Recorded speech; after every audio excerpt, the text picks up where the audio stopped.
Good morning all of you. आज हम class 6 में संस्कृत विषय के अंतर्गत पाठ 12 को पढ़ाने जा रहे हैं। पाठ का शीर्षक है कह समयः, क्या समय है। What is this, what is the time, what is the time, क्या समय है। घड़ी में समय देखना और पूछने वाले व्यक्ति को बताना, यह आपको ज्ञात ही है। यह कार्य आप हिंदी और अंग्रेजी दोनों ही भाषाओं में अच्छी तरह से कर सकते हैं। प्रस्तुत पाठ में हम आपको संस्कृत समय बताने की विधि से अवगत कराएंगे। नीचे दिए गए चित्रों और साथ में दिए गए समय का ध्यान से अवलोकन करें। देखिए, इसमें चित्र में तमाम घड़ियों के चित्र दिए हैं और इसमें समय बताना है। अब आप देखें, पहली घड़ी है जिसमें बड़ी सुई और छोटी सुई 12 पर है।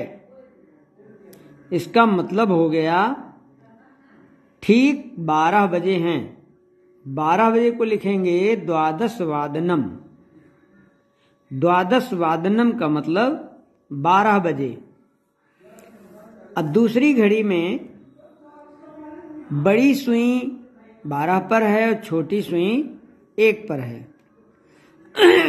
जब बड़ी सुई 12 पर होती है तो पूरा समय होता है, और पूरा समय बताती कौन सी सुई है? छोटी वाली। छोटी वाली 1 पर है और बड़ी सुई जब 12 पर है तो इसका मतलब है 1 बजा है, जिसको संस्कृत में हम 1 वादनम कहेंगे। तीसरी घड़ी में हम देख रहे हैं बड़ी सुई 12 पर है, छोटी सुई 2 पर है। इससे पता चलता है कि 2 बज गया है। तो 2 बजे के समय को हम बताएंगे संस्कृत में द्विवादनम। द्विवादनम का अर्थ है 2 बजे। इसी प्रकार से त्रिवादनम 3 बजे। 3 बजे 3 कब बजते हैं? जब बड़ी सुई 3 पर, बड़ी सुई 12 पर और छोटी सुई 3 पर होती है। अब आगे हम आते हैं चतुर्वादनम के लिए।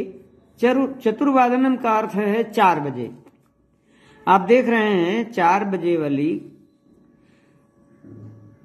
घड़ी में हम बड़ी सुई 12 पर और छोटी सुई 4 पर। इसी प्रकार से जब छोटी सुई 5 पर है, बड़ी सुई 12 पर है, तो ठीक 5 बजे हैं। इसको हम पंचवादनम कहेंगे, यानी 5 बजे।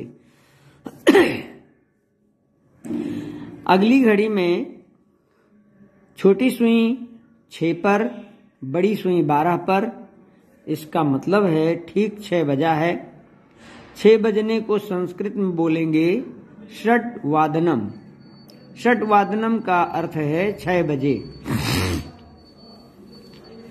फिर अगली घड़ी में सप्तवादनम दिखाया गया है।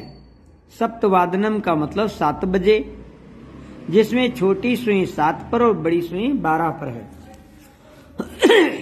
इसके बाद अष्टवादनम दर्शाया गया। अष्टवादनम का अर्थ है 8 बजे। 8 बजने पर घड़ी की सुई छोटी वाली 8 पर होगी और बड़ी वाली 12 पर। फिर 9 वादनम का मतलब 9 बजे। यहां अष्टवादनम 8 बजे, 9 वादनम 9 बजे।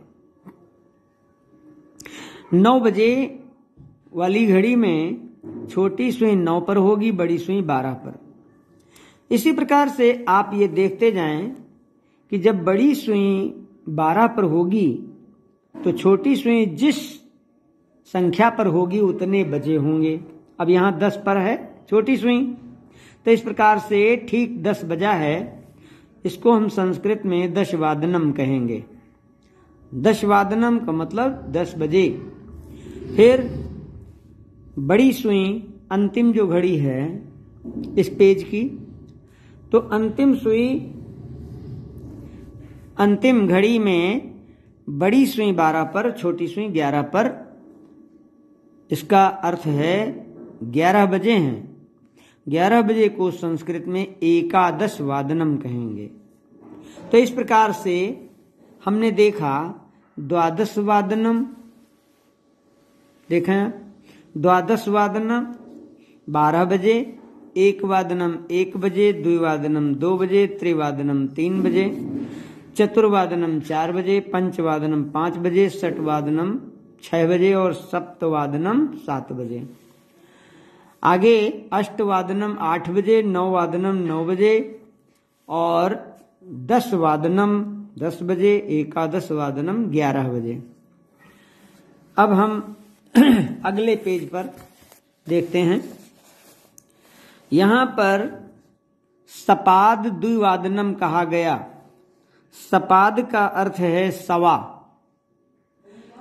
सपाद द्विवादनम, सपाद द्विवादनम का अर्थ है 2:15 बजे हैं। 2:15 बजने में घड़ी की सुइयां कहाँ होती हैं भाई? 2 बजने के बाद, 2 के सामने छोटी सुई और 3 के सामने बड़ी सुई। इसका तात्पर्य है 12 और 1 के बीच में 5 मिनट, फिर 1 और 2 के बीच में 5 मिनट, 2 और 3 के बीच में 5 मिनट, कुल 15 मिनट। इसका मतलब वो 2:15 हुआ है, जिसको हम सपाद द्विवादनम कहेंगे 2:15 बजे।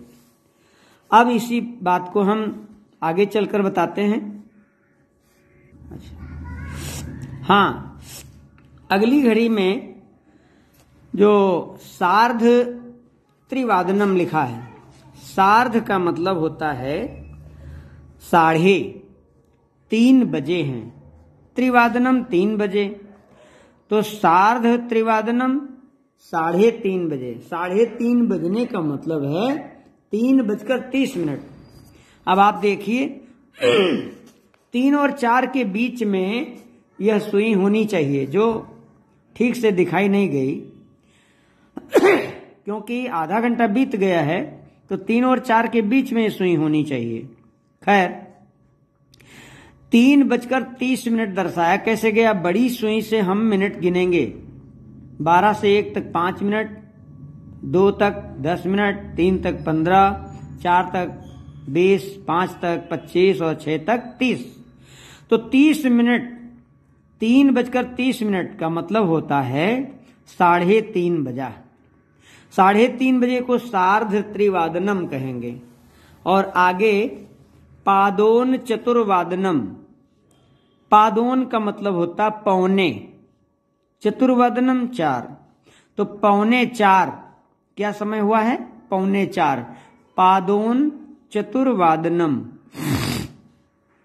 3:45 को मतलब, 3:45 का मतलब है 3:45। तो 3 बजने के बाद देखो 4 से पहले थोड़ी सुई रह गई, ठीक 4 पर नहीं आई है। जब ठीक 4 पर नहीं आई है तो यहां पर कुछ मिनट बाकी हैं। बाकी कितने हैं?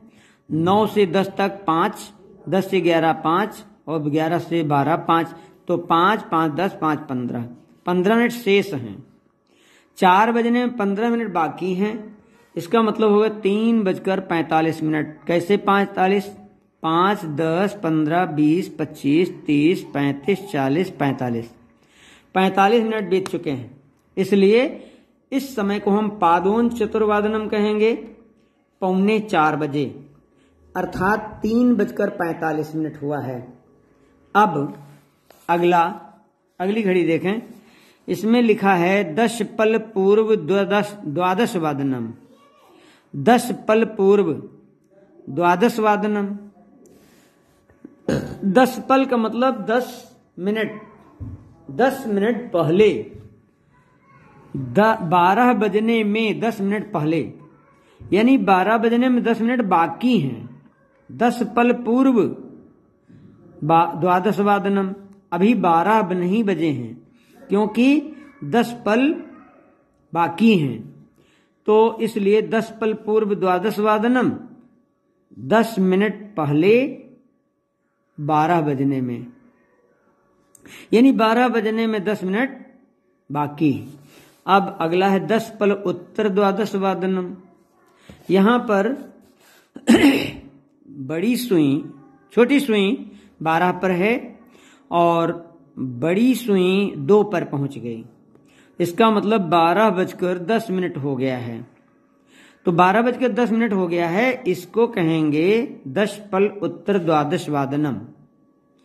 10 मिनट बीत गए हैं, 12 अर्थ निकला 12:10।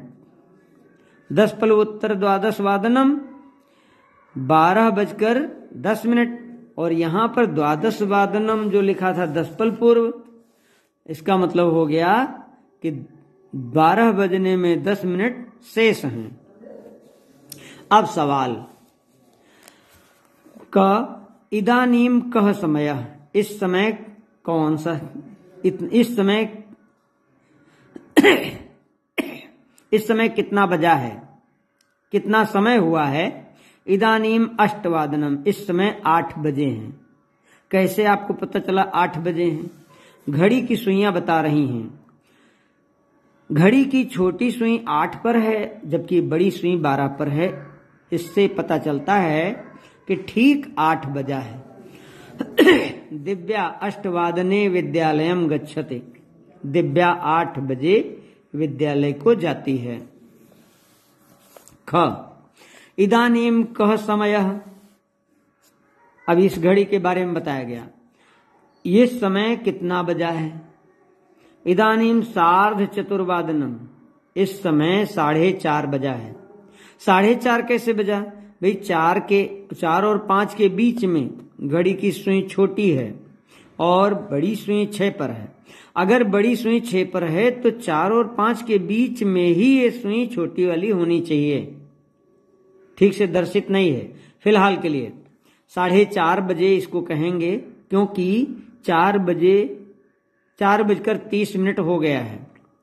बड़ी सुई बता रही है कि आधा घंटा बीत गया है 4 बजने के बाद, तो 4:30 बजा है। अहम 4:15 पुस्तकम पठाम, हाँ इस समय 4:30 बजा है।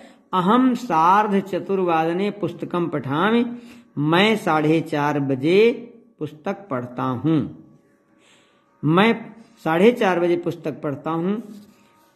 इस प्रकार से ये पाठ समाप्त हुआ और अगला पाठ नेक्स्ट डे। तब तक के लिए ओके।